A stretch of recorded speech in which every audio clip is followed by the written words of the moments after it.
Okay. अब इस question में चल रहा है how many values of P, ये सर्कल कोऑर्डिनेट एक्सिस को 3 पॉइंट कॉमन होंगे। तो देखो कोऑर्डिनेट एक्सिस है, 3 पॉइंट कॉमन होने के लिए तो एक ऐसा हो सकता है और दूसरा ऐसा हो सकता है। तो 0,0 से पास करवाओ, p इक्वल टू 0 हो गया। जी square is bigger than C, F square is bigger than C.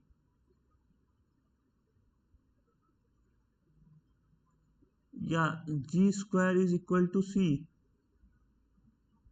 F square is bigger than सी।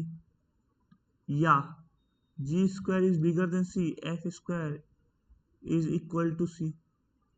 तो सी देखो, सी तो हमारा माइनस पी है, तो 1 2 3 हो गया। तो जी स्क्वायर क्या हो गया, 1। 1 is bigger than minus P. F square क्या हुआ, 4 is bigger than minus P. तो जब ये सही है तो ये सही ही होगा। तो पहला का ये आ गया। दूसरा का G square equal to C, P equal to -1, 4 is bigger than minus P.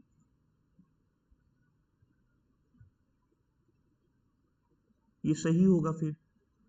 तो ये एक ऑप्शन आ जा रहा है। तीसरा -1 is bigger than, +1 is bigger than minus p, 4 is equal to minus P. ये गलत हो गया।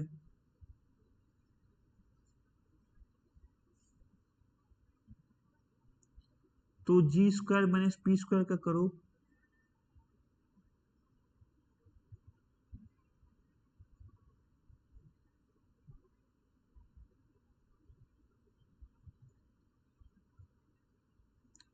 तो दो वैल्यू आते हुए दिख रहे हैं।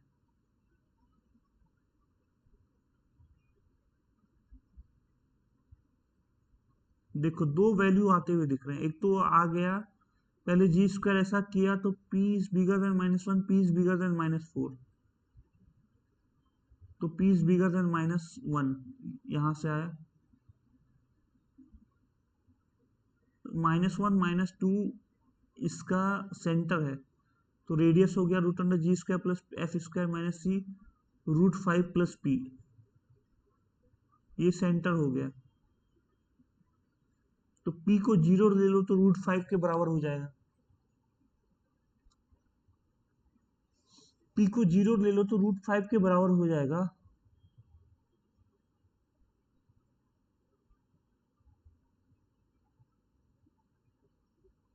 मतलब देखो दो केस पॉसिबल है, एक ये केस पॉसिबल है और एक ये केस पॉसिबल है।